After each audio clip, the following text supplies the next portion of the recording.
Hello, welcome to the Home Baristas. Today I'm going to be introducing the new E24 Classic Pro. It's one of the machines that I use myself. I maintain them, I repair them, service them, and also add a range of modifications to the Classics, whether it's old or whether it's new. So that could be the PID, which controls temperature, the pressure gauge and the dimmer here for playing around with pressure profiling and pre-infusing, and also I can install LED kits and chrono cubes for shot timings, as well as the new Super Steam function, which gives them continuous steam power. But today I'm going to be talking about the E24 Classic, which is just new on the market today. So the new E24 Classic Pro, why are we excited as people that enjoy coffee machines and also the classic enthusiasts around the world? One of the biggest things that we have been after is the brass boiler, and it is now being sold with the new E24 Classic Pro. It is lead free. It has been designed so it will retrofit the classics of old. So even if you've got a classic baby classic or the classics from 2001 and throughout, so this boiler will fit onto those old classics should you want to go down that route. The weight of this thing took me by surprise. I handle a lot of the aluminium boilers when I'm doing servicing or modifications, and it really did take me by surprise of the weight of this. The aluminium was 0.52 kilograms, just the boiler parts, whereas the brass is 1.37 kilograms. So it's also got 25% extra volume inside. The density as well is 4 times more than the aluminium boiler. So what does all that mean? That means that you're going to have far greater temperature stability. I'll reach out to the Whole Latte Love video. They've done a video on the new E24 Classic Pro, and they did an experiment where they took the readings throughout a 28-second shot, and they found that at the start of the shot, the temperature using the new brass boiler, once it had gone up to temperature and let everything warm up, was 94.4 degrees. At the end of the shot, that 28-second shot, the temperature was 93.3. So just a drop of 1.1 degrees, and that is stock. That is without any modifications. That is stock classic. Having that drop of 1.1 in a machine costing about $550 in the UK is pretty spectacular. It's worth mentioning that Whole Latte Love in that test did a little temp surfing to get the results. With the mechanical thermostat on the boiler, the brass boiler there, as you can see from the graph here, it does heat up and cool down as that thermostat does its job. Obviously brass is better than aluminium, but there's no way to accurately know the start temp, and that could differ by several degrees, which is going to have some impact on your coffee.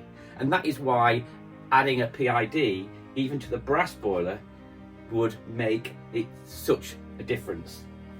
With a PID, you can accurately set the temp to match what coffee you're using, and the PID will also be able to maintain the temperature during the shot as well, far better than the stock thermostats. Obviously the stock machine is good, but the PID, adding that to that brass boiler would make it stunning.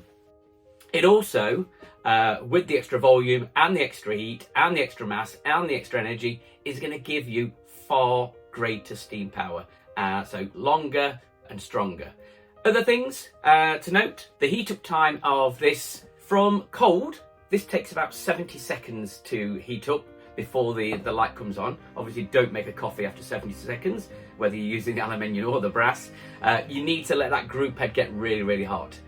So about 70 seconds with the aluminium boiler. With this one, it takes 90 seconds before your brew light will light up saying the water inside is hot. Obviously let that whole group head get hot. That is one of the benefits of this type of E61 boiler over the thermoblocks, is the fact that that heat is maintained as it travels through your group head.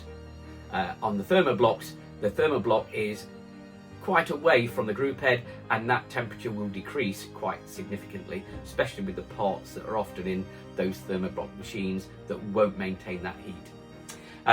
So it does take about 20 seconds longer to heat up. Once it is up to temperature though, you find that the brass boiler is far more stable. You will see the light flick going on and off as it heats and cools, is far, far less in the new E24 than it is in the old aluminium Classic Pros. When you flick then the switch again to steam, you can start steaming after about 15 seconds of flicking the steam switch with the aluminium boiler. You've got to wait a little bit longer now, for extra 5 seconds, so 20 seconds before you can start steaming there. But as I said, this holds so much more energy, and then therefore you're going to have greater steam power, longer steam power, greater temp stability when you are making your shot.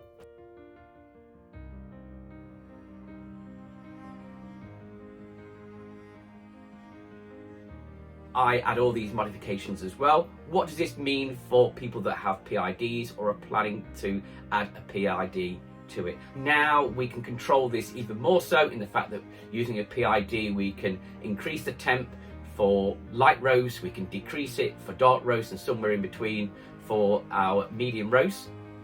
But because that PID is pulsing that heat into this constantly, to maintain that temperature, it's going to mean even more consistent shots using a PIDed Gaggia Classic. So a phenomenal upgrade all round, one that we've been wanting for a long time. Well, that's all for now in introducing the new E24. I'll do some testing perhaps a little bit later on how the PID can improve this even more so.